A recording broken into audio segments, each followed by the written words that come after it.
roll call. So I'll start and we'll go this way. Amy Domboski, Assembly. Dick Trainee, Assembly. Pete Peterson, Assembly. John Weddleton, soon to be on the Assembly. Kirk Wickersham. Erica McConnell, Office of Economic and Community Development. Good morning. Chris Schutte, Office of Economic and Community Development. Dennis Wheeler, Council to the Committee. And what a fine council he is. So we'll start. The last meeting was primarily dedicated to this ordinance as well, and we were talking about residential use variances. After that committee meeting, we had some discussions and some of the concerns that were raised. The two different ways we were thinking about approaching it, one was a waiver type, and the other was a variance type. So Dennis, can you kind of explain to us the changes you made? Yeah, so one was just a little bit of organizational change. Hopefully it reads a little bit easier. Two, we set the fee at $250. $250, that's bottom of page 3. We included a time frame for approval also on page 3, about line 26, which is that the director shall review and render a decision within 10 business days. The opportunity, there was some discussion about opening up this opportunity to people who are in the midst of a refinance or something similar, but the thought was if someone knows of a problem, they should be able to take care of it long before they actually are trying to sell or refinance. So there's no time frame related to when you can apply or what the circumstances are for the timing of your application. It clarified that this is to be used for existing issues, not to grant you a waiver to allow new construction in violation of the current code. The standards for approval on page 2 are essentially unchanged from the earlier draft. So you can take a look at what the potential impacts could be. It seems to be in most cases these will be readily met. There aren't going to be too many circumstances, I don't think, where, like in Mr. Wickersham's case, I don't think, based on what I understand of the situation, that there isn't going to be particular issues with granting the request because these standards are such that you would look at his situation and say, well, there's nothing really there that's going to create a different or extreme impact on the neighborhood. It's not a health and safety issue, those sorts of things. Then if there's an appeal, that would go straight to the Assembly per the request of the committee the last time we talked to someone. And then finally, in terms of the review of the AO included a provision that would have bypassed P&Z, but now that's not in here, so it would go to P&Z for review. I need to change the title for that. Yeah. I think that's what we talked about, and we're fine with that. So, with that said, I think, John, you were in one of the first meetings when we were talking about residential use variances potentially. Do you remember? It's called the Mercy Rule. Yeah. So this is coming from the same kind of set of issues. So, with that said, is there any comments or Erica thoughts? Well, this is something I brought up last time, and I don't, this I think was the hard thing to try to figure out how to overcome, but it still doesn't, you still have the ability to do something illegal, sell it to your sister, and, they can legitimatize it. And I think that's a concern, but I'm not really sure how to solve that concern, but I think that continues to be a concern. Okay. The language I drafted deals exactly with that. It has to be an arm's length transaction without knowledge. And, I like the criteria that I drafted. But I guess that I have a question, which is, how long do you think it would take for it to go through P&Z, for this ordinance to go through P&Z review? Well, the current process usually takes about 2.5 months, and we are working on ways to try to streamline that a little bit, but an ordinance usually goes through P&Z for review, and they make a recommendation to the Assembly. We're looking at trying to cut it down. Erica's right, to 60 days. We get it down to there. There's stuff that has to be done. Yeah, because Tyler had said when he was here last time, most things right now, they're 3 to 4 months, frankly. That's part of the problem with P&Z. Right. Because they're What's the just, issue- they have What's so the issue much. for you, though? It costs me $20 a day. Okay. It costs me $600 a month. Obviously, the $250 is better than the $675. It's better than the $3,900. But if it were 6 months, even though I think, this is better than your current process, Mhm. I'd pay the money and go through the current thing just because at some point It's cheaper. it's just a financial decision. Mhm. There still could be conditions under this. There could be conditions under the existing process. So I'm kind of going into that mill regardless. I hope you're right. Some of these things could be like the appearance of my building. And I could imagine conditions that would tell me that before I could refinance, I had to change the appearance of my building. This is a tough process for somebody who is innocent and not proposing to do anything with his property. But if this is the best we can do, then it's just down to money, and if this is going to take 6 or 8 months to get through to the point that I could get my refi, which is really what I'm trying to do, I might just pay the money and go through the existing process because, from the standpoint of procedures and conditions, this isn't materially different from the current process. It is. It's better for other people in the community. It's better prospectively. But I started my refi almost 2 years ago. Now, when I drafted this up and I went to Mayor Sullivan, I've really been working this a long time. And I counted it up, and it's been about $15,000 in excess interest that I've gone through waiting to get to this point. And at some point, I just want to refi my property. Yeah. Okay.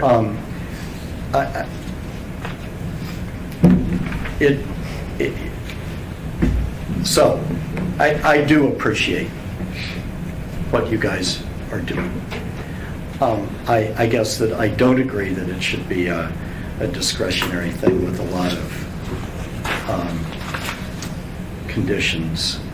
I think that there are ways that this, that you could fall through the cracks. The cynical applicant, it would be easier to fall through the cracks with this than it would be with the ordinance that I drafted. But if this is the best we're going to do, then let's get about it. And what's interesting to me about this section, and maybe Dennis, you can explain it to me. Section C, page 3, where it says, in approving the variance, the director may impose reasonable conditions designed to mitigate impacts created by the variance. If they're not changing the use, there's really no, what are the impacts? What potential impacts could there be if they're not changing the use? Well, it's measuring the impacts against what would be there if it was in compliance with the code. So let's take his example. What are the impactful differences between a triplex and a fourplex at that location? A couple extra cars. So what conditions would a director think of that would be reasonable and mitigate the impacts? There might not be any. Right? There might not be any need to change conditions or impose extra conditions in that scenario. Well, here's an Right? example. But Sorry. there may be other examples where you'd say, well, that makes sense to grant, to provide a condition that mitigates the impact. So, don't know what that is because we don't know all the various different scenarios we're going to run into. Okay. But she has an example. Well, I was just thinking about something that has come up before is the issue of when you can back out onto the street. So the code says that if you have a single family or 1 or 2 units on the lot, you can back out onto residential streets. But once you hit a triplex or greater, you have to do your maneuvering on site so that you're coming off of the site in a forward direction. So if this were legitimatizing an illegal triplex that should have only been a duplex, would that be something that the director could say is, you know, you have to change your maneuvering on site? I mean, that could be a significant change. So that, you know, is that something that this would envision? It seems like something that could come up. Do you have any thoughts, John? You know, yeah, and it may not affect what's going on here, but when I read this, the first sentence says variance for uses. Okay, so what kind of things you can do on the property. Then the last sentence says for minor variances, dimensional requirements that limit uses. So is this about dimensional requirements or about changing uses? Well, And then, so- well, then third, for applications that increase occupancy, is it an occupancy thing? It's just not crisp to me. We're dealing with uses, dimensions, Right, or so a larger the- assisted living home. The particular circumstance that he finds himself in is the property that he bought is currently being used as a fourplex. But the dimensional requirements that are applicable say that his lot's only big enough for a triplex. So here he is off by, 150, 200 square feet in terms of the lot size. And yet his options are to try to get a variance at $4,000 or modify the use from a fourplex to a triplex, which is also expensive in more ways than one. So in this case, you've got a dimensional issue that affects his ability to use it as a fourplex versus a triplex. That's what I was thinking of.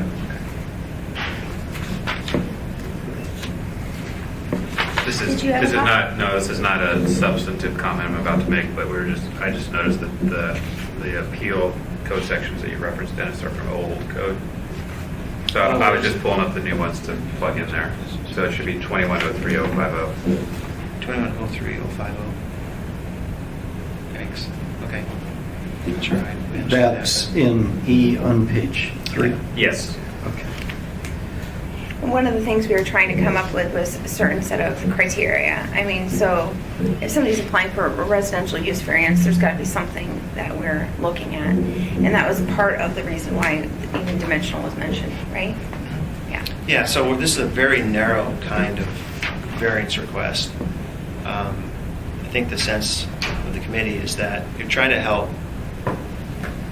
homeowners, property owners that are not engaged in commercial transactions, commercial properties, things like that, where you expect a higher level of due diligence in terms of what the property allows and what it doesn't allow. Try to keep people from getting into traps where they're trying to sell or refinance, and all of a sudden they've got this significant problem on their hands.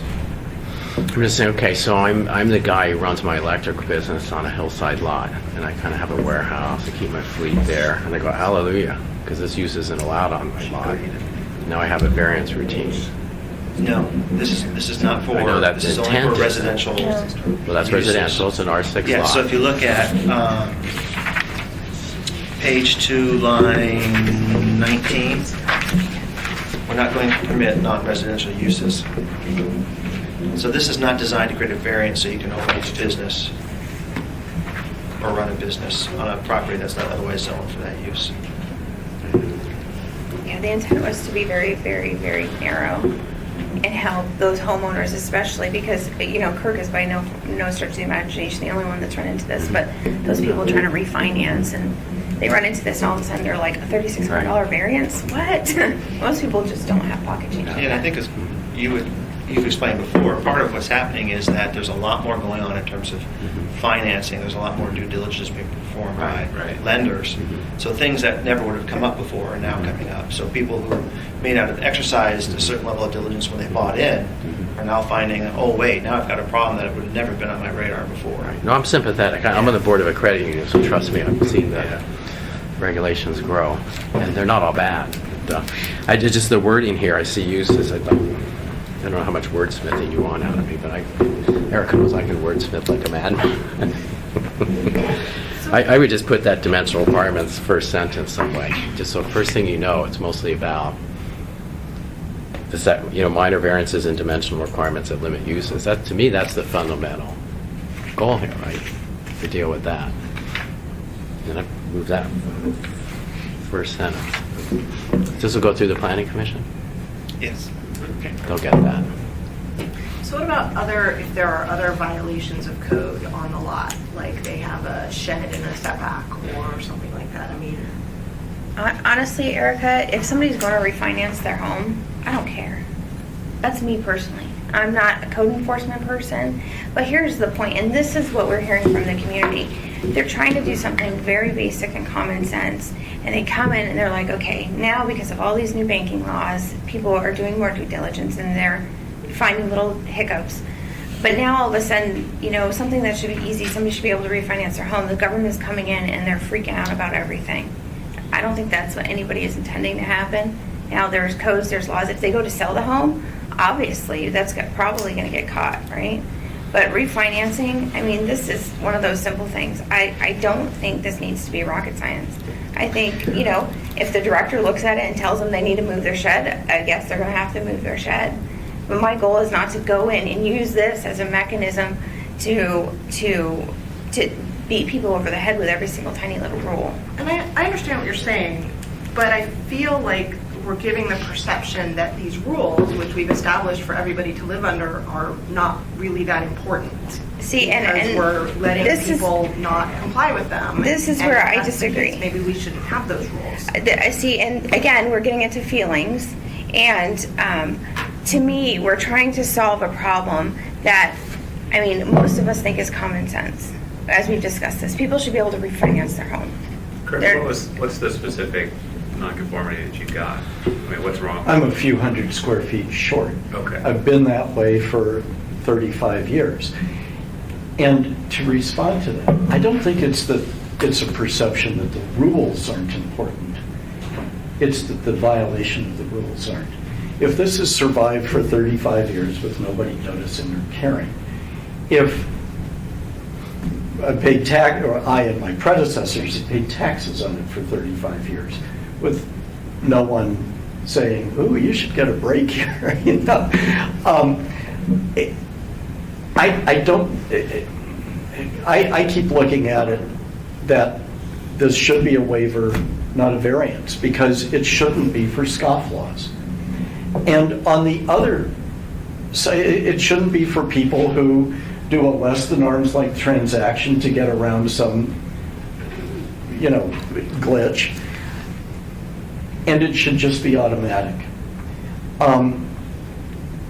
I am most concerned, I mean, you know, I think that we've solved the application fee, but I am most concerned about those conditions. Because, again, I'm not proposing to change anything on my lot or in my uses. It's been that way since 1982. But somebody comes along and I just had some new construction next door to me. Things are kind of sloughing into my yard, into my driveway. I have talked to the woman who has done the new construction. I think that we can work this out. We'll, you know, when ground thaws and she can get out there and do the landscaping that she needs to do, it'll be taken care of. But I think if a code enforcement person came along, they'd say, you need some, you know, retaining walls here. And normally that would be something that the person who created the problem should pay for. And I think that she will. But, you know, do I have to wait 3 months for that to happen, or do I just pay for the retaining wall? And I could imagine all kinds of, move the shed, build the retaining wall, you know, do some plantings here. One of the, you know, I have 4 garages across the front of my building. Virtually that takes up all of my front yard. I think that probably if you went back and sort of looked at things, you'd say, gee, wouldn't it be nice to have some grass there? It would. But I've lived there for 10 years and I don't know how to put that grass in. I'm concerned about the conditions. I'm concerned about seeing this not as a minor fix, kind of almost to bring the code into conformance with what is. And I'm concerned about it being viewed as an opportunity to go in and make me do things that, really nobody has asked for in 35 years.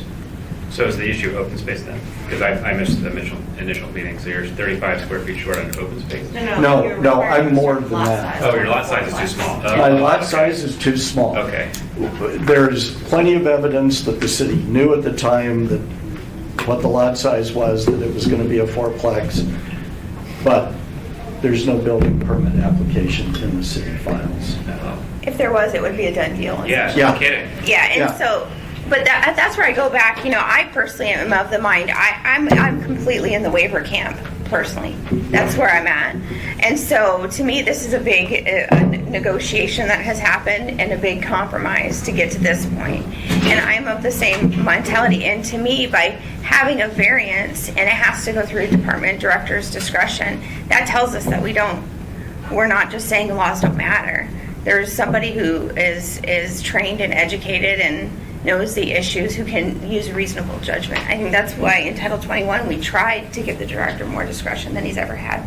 I don't think by creating an opportunity for variance that it's saying we don't think laws matter. I think it's saying we think laws do matter, but we recognize that circumstances have come up that sometimes discretion is the logical course. And I think that was the goal of this balance. And to me, like I said, I'm completely 180 degrees way over on this other side of the waiver. Give me a checklist with 4 or 5 things and let's go for it. But obviously that's not what this is. And so from my perspective, I don't know that everybody's going to get everything they want, but we were trying to solve an issue that we know exists. We know exists. And I think any reasonable person say there's no common sense in the fact that people can't refinance their home. I mean, what they were originally told him at the planning department was, okay, you have to shut down one of your rental units. Evict somebody and I mean, board it we have a up. housing Yeah. shortage in Anchorage. We have all these things. They've collected taxes on it for over 20 years, 30 years, whatever. I mean, it's not reasonable. And so that's why we have to find a path that will be workable. And there is some sort of balance to protect the fact that laws do matter, but to also recognize there's unique situations that come up that the department director, I think, should have some discretion on. So, Pete? Well, thank you, Madam Chair. And the clause that I see that in the new section that we added on page 3, Roman numeral 7, is just the perfect example of where he's at. It's existed for a length of time without noticeable detriment to or impact on the neighborhood, and the neighbors haven't complained, so there shouldn't be a problem. Right. And that's why we were trying to build in some of the criteria. We were trying to narrow this so it's not a free-for-all, like the example John used maybe of some electrical contractor or something. We don't want that. We want this to be average homeowners who really are trying to do something very consistent with mainstream here. So, John, did you have a comment? I was curious on the, so in some cases you want to refinance if someone just wants to get because I know there's other cases similar to this, if someone just wants to fix up the place and they need to get a permit, would they run into problems similar to this? Suppose you didn't want to refinance, you just wanted to fix the place up, new roof or something, and went in for a... Well, Not if you- It depends on what the work is. Yeah, but not if you were doing something small like fixing the place up. If you wanted to put on an addition, it would probably Yeah. be noticed. Anything that triggered a land use review would do that. That's where you to trigger it, okay. Because, in other cases, if you wanted just a home improvement loan, or something, to fix it up, to refinance that, you could run into. So you'd hate to have derelict properties because of something like this. They just couldn't get over that hurdle.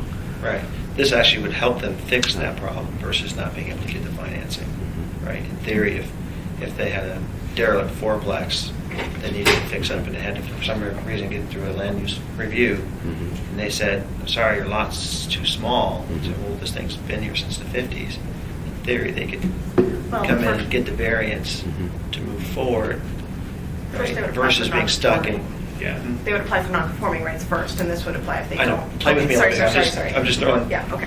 I know 1950s would be all right, but the notion is that this tries to help people move forward versus them being stuck Right. in a process where they've got to get the variance at $4,000 and just tries to make it faster. The way that it comes up is in the loan process. So when you're refinancing or you're selling.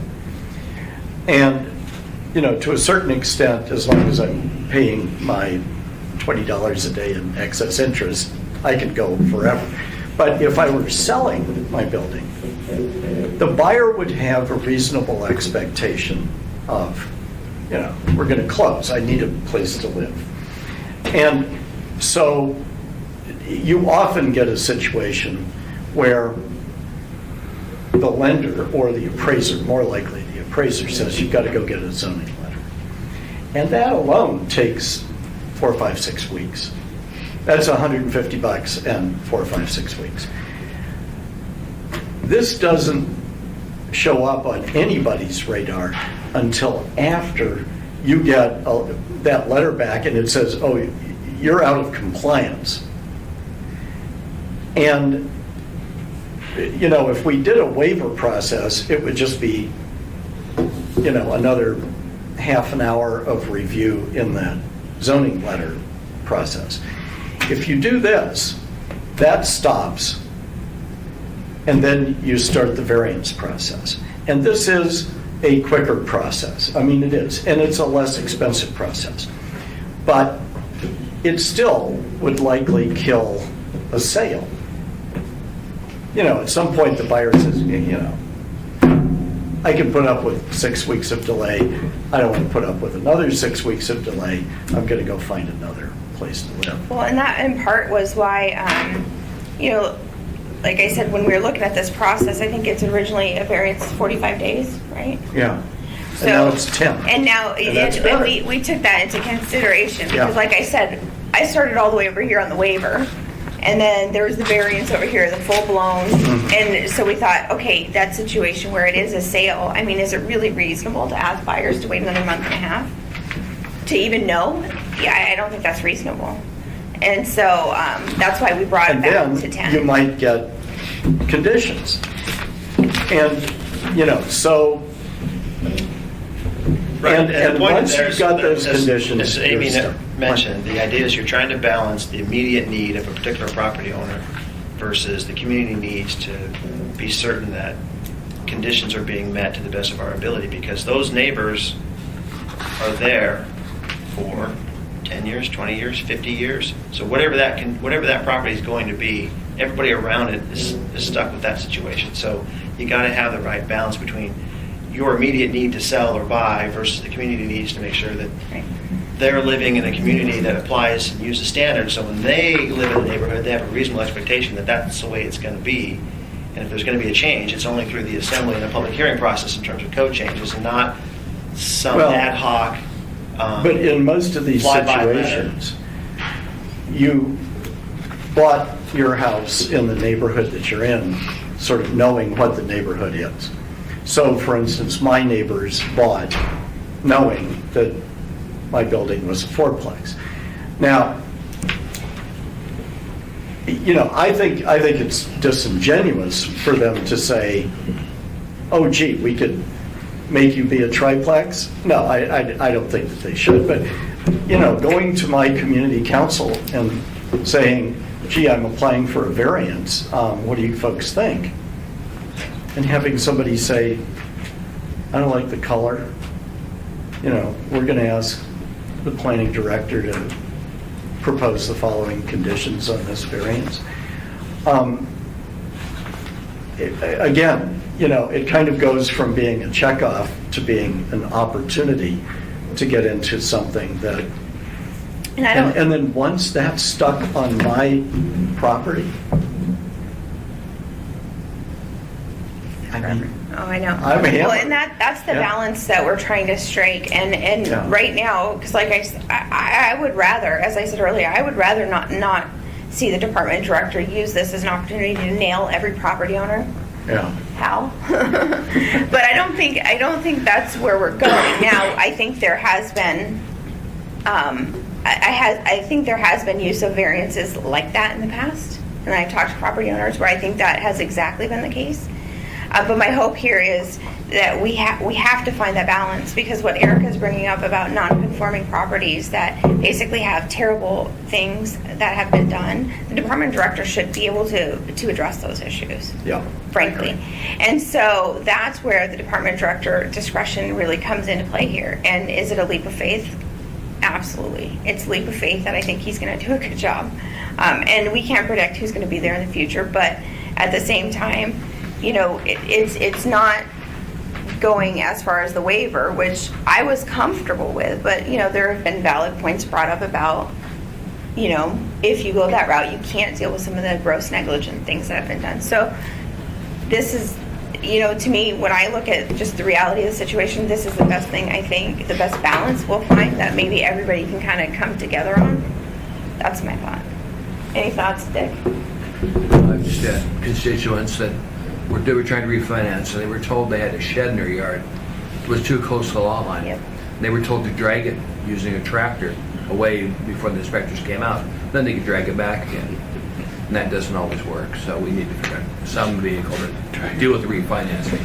Because this happens all over town, and they find out it's too close to the property line. Madam Chair, just as a reminder too, one of the things that we had talked about and you asked me to put in was this notion that if there were some concerns about conditions, that the appeal would be to the assembly to make it both in theory faster and provide a broader range of input in terms of what is or isn't reasonable.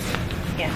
And I thought that was a fine way to deal with it, because again, you know, we're the ones that are elected to serve the community. You know, it's not the Planning and Zoning Commission, it's not staff, it's us 11 members. And I think from that perspective, we can take the technical advice and we can analyze the legal arguments, and we can make, I think, what are reasonable. And we, unlike any other body, have the ability to be more flexible and unique sometimes. Amy Yeah. says that we can have more meetings. Yeah, we can. P&Z meets twice a month. If we need to meet We can meet 4 6 times. times a month, we Yeah. can do that. Exactly. It's not a big deal. Exactly. So it was just, again, another opportunity to try to be responsive to the community. Pete? Thank you, Madam Chair. And I was just, you know, we were just talking about the appeal to be heard by the Assembly, but on top of page 2, line 3, it talks about appeal that goes to the Urban Design Commission. And so that's for the administrative variance. And so if it's a residential use limitation variance they're seeking, that would Come to us. come to us instead. If it's an appeal. The appeal provision, again, upon page 2 is current language for other types of administrative variances. So the intent here is that the Assembly would hear appeals from the residential use variance, but not necessarily the other ones that are listed. There's 4 other types that are listed in this section. Okay. Is that the normal appeal process? For the Urban Design Commission, for these, For any variance, say. I guess normal, I don't know whether No, variance- old code and new code are different in that regard, but Variances that are heard by the zoning board are then appealed to court. So in a normal variance, and you want to appeal, you go to Ziva? Is that what you're talking about? Yes. That's the Mr. Richardson normal. had the option to apply for a regular variance to go to the zoning board, to Ziva, yeah. I have a question, and then I have one comment. Is the notice provision expected to apply to this? That's on page 1J, 1B?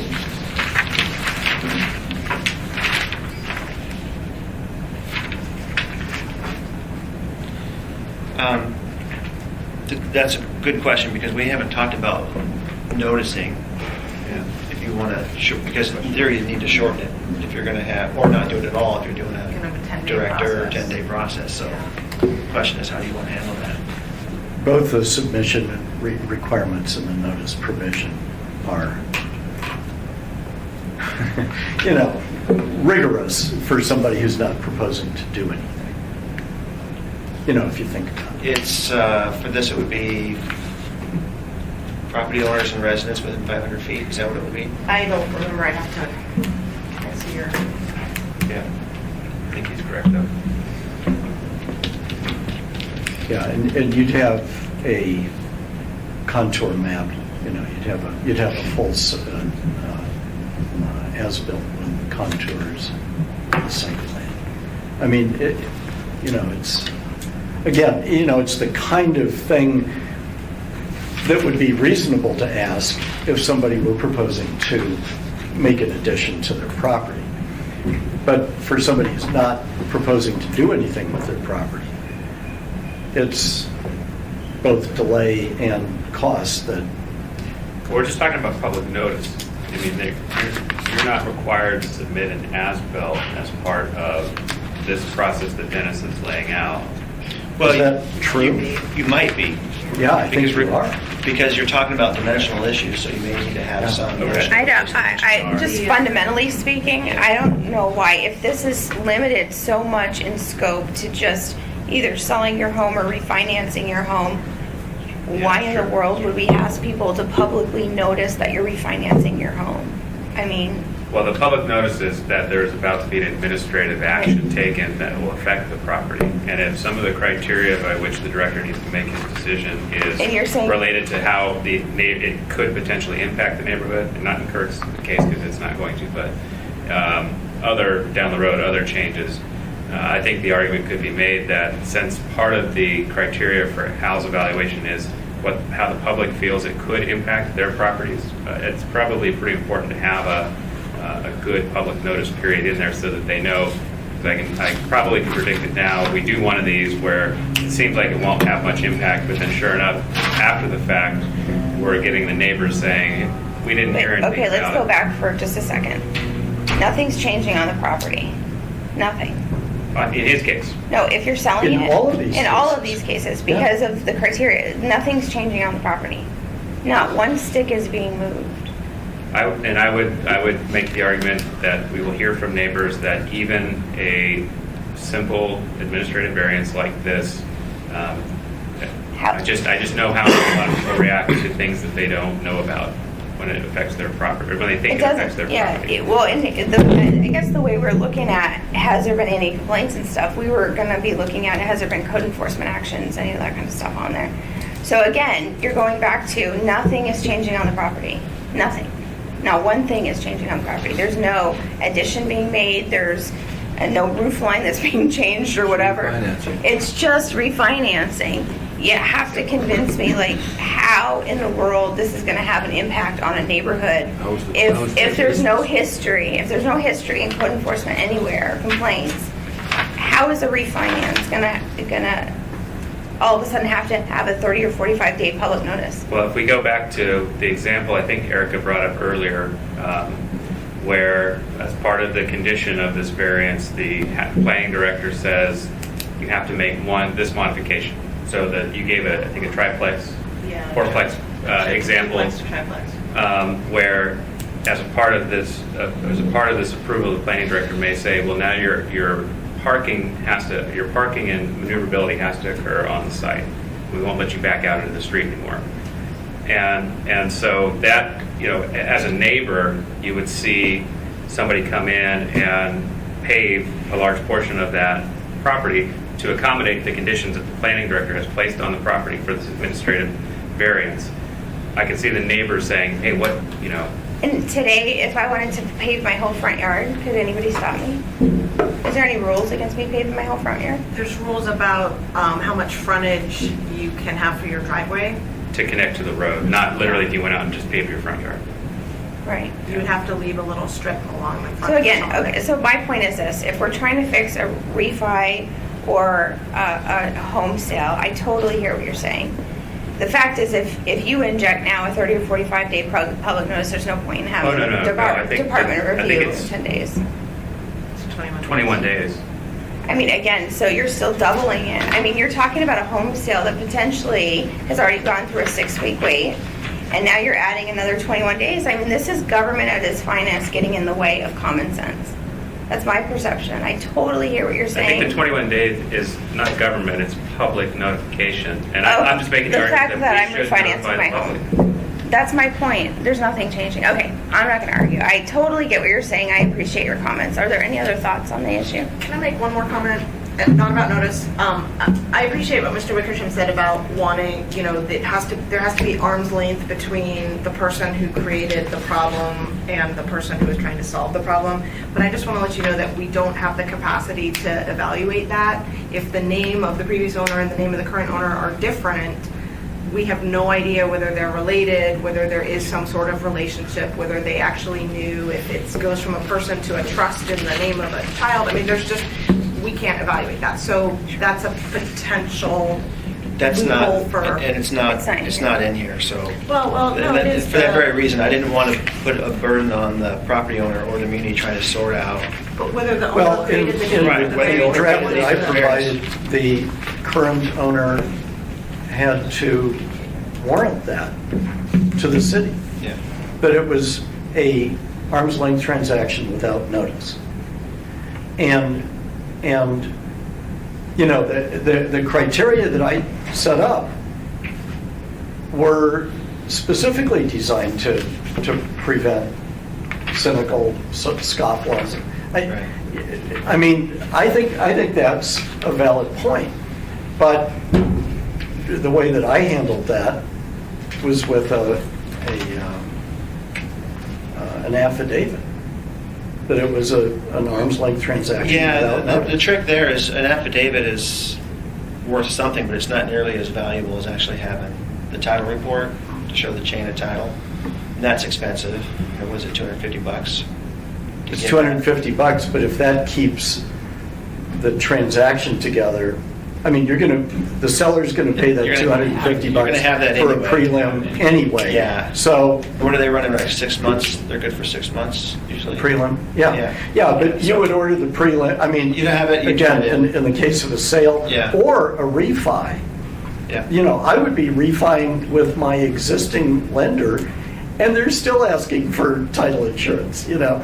So, I mean, I'm gonna pay that $250. I'd happily give that prelim to the city as substantiation for the fact that it, you know, and I think any bona fide person in my situation would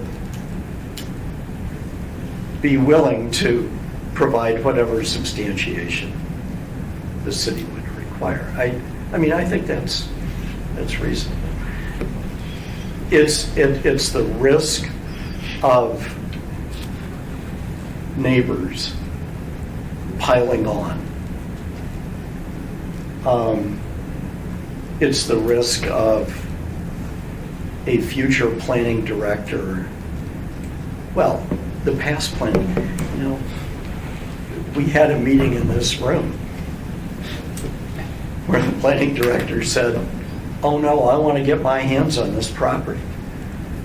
And I mean, all the air left my lungs. I had no idea what he was thinking of.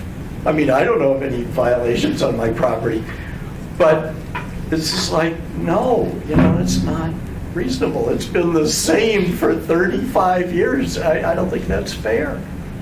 Well, on that note, you know, as we look at this, like I said, I thought we've tried to hit a fair balance of hearing the department's concerns, hearing from the community, you know, Kirk, and where the issues are with refinances. And are there any other comments on this before we decide to move along? You know, the notice issue, I mean, we might be able to make an amendment and change that. But we might just go forward and see what P&Z says too. But this will go to community councils too, right? Oh, yeah. So I mean, I'd be comfortable leaving it, and let's see what the community councils say, and if community councils go meh, probably good. Right. If they squawk, well, Then we'll know. Well, we get squawking up to community councils. For sure. They're in your area. Community council we're talking about. Yeah. Pete? Well, and so do we specifically need to mention in here somewhere, you know, we've got on page 2, under number 5, at the bottom of A, it says this administrative variance procedure is available to address applications for minor variances and dimensional requirements that limit uses. Do we need to add in there somewhere that this is for property sales or refinances or? Well, that's the most common, as he's indicated, but I didn't want to narrow it to that because, as I said before, if somebody discovers the issue, they might, and they probably should have the opportunity to cure, so to speak, through the variance process well before they actually get into the middle of refinance or sale. So I didn't want to make that a mandatory requirement. We can draft though an AM, and in the AM lay the background for why this is coming forward and define the narrow scope of it, define the department director's discretion. I mean, you don't really define it in Or AM, but you can just talk explain about the it. Yeah, that's motivation what I for the mean. legislation. Yeah, that's what I mean. Yeah. So What your expectations are. So when there's when they look at this and they read it, there's context to it. So we can make sure that we have an AM that describes, this is where we're going, this is the issue we've identified, this is how we're proposing to solve it. Well, and some people will look at this and they'll say, now, who are they trying to help in, through the back door here? You know, there's always All people that kinds have of- conspiracy Yes, theories we are trying to about help. everything we do, you know? Yeah, I'm happy to say we're trying to help a lot of homeowners that are trying to either sell or refinance, and I'm happy to say that, everywhere. Across all of Anchorage. Yeah, exactly. So, are there any other glaring issues that anybody sees? Dennis, did you check that the language on the top of page 2 is consistent with that recent HUD ordinance that passed? I can't remember if that has been put into muni code or not. I can double check and get back with you. On the appeals? Yeah, the stuff that you Oh. haven't changed. No, I'm assuming if you guys needed to change here, that's current code, that you guys would do that Well- with through the HUD ordinance. But you took this from Unicode, right? Yeah. And Unicode might not have, the HUD ordinance might not have been updated with Unicode. So I'll check on that and let you know. Yeah. When, because I don't know when you guys passed that. Yeah, off the top of my head. I can't remember the date, but Unicode's current is like mid-January or early January or something. I can't. Yeah, remember. the updates I are think it anywhere was from 3 to 6 months, so it's kind of hit or miss. So I'll check on that for you. On page 3, line 15, can we change adjacent to nearby? Because adjacent has a very specific meaning in code, and if you have a property owner that's like 2 houses away who makes a complaint, they wouldn't necessarily be adjacent. Yep, I think that's good.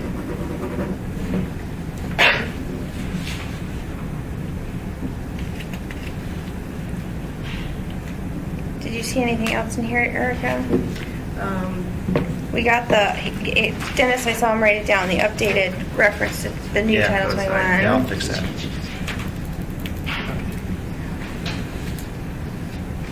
Chris, do you have anything? No. Hal, do you have anything? No, just trying to keep up. Okay. Well, I know this has been a bit of a process for us. I thought initially it was going to be just quick and easy, and then it obviously, like everything else, is more complicated than I initially envisioned. So I want to thank everybody for helping. And in the title, you're going to change that. We're going to make sure to send this to P&Z.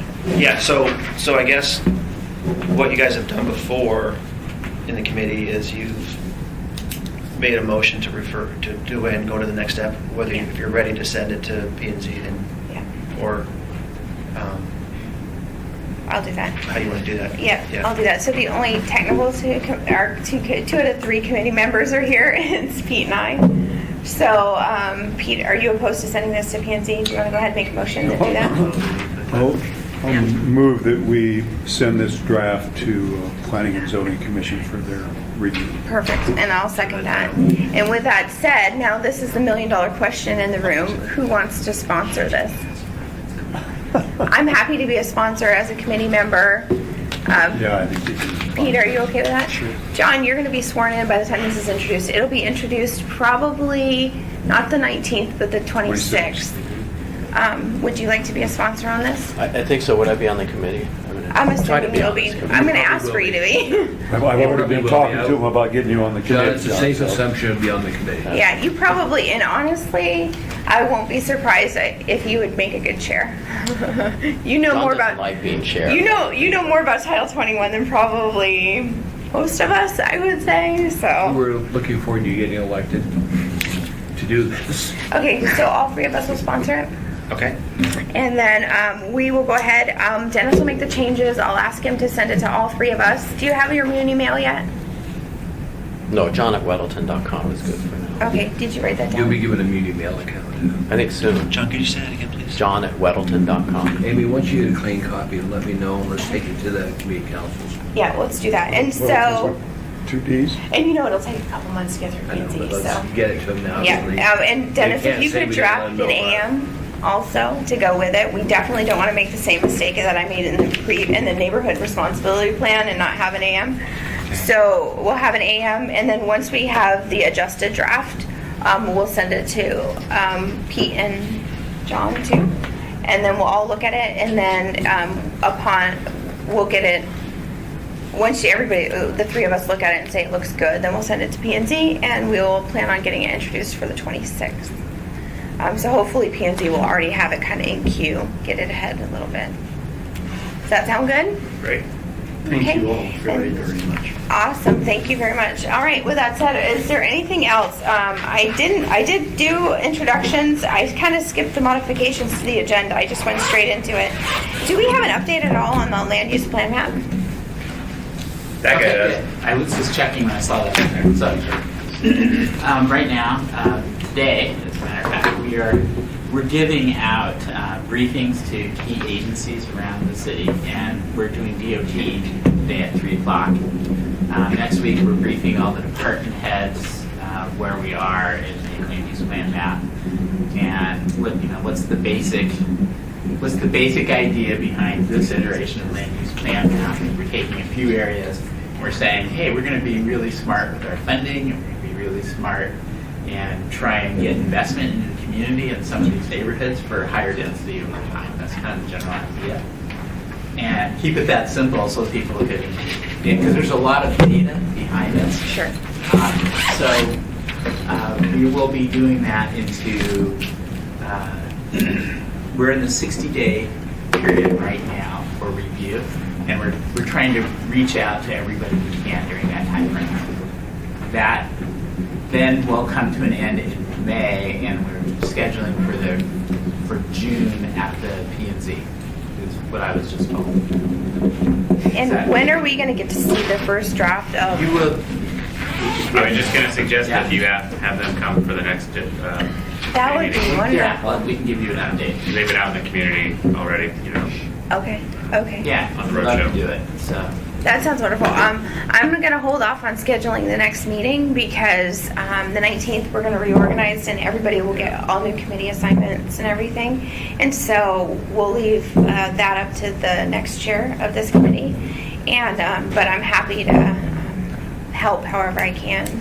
Okay. So. Ask good questions when we make the presentation. That'll make us better at doing this. The one other thing I think that'll come up on the land use map that'll be really interesting, and that will be to tie the visioning of transit this summer, which is it's not quite in sync, but the idea is transit serves our community for the next 20 years. How do we want to do that? Mm-hmm. And so keep thinking of the land use plan map when you think of transit as we go forward. Those things should work together. So. Good point. I'm learning all kinds of stuff. Okay, perfect. Any other questions on the land use plan map?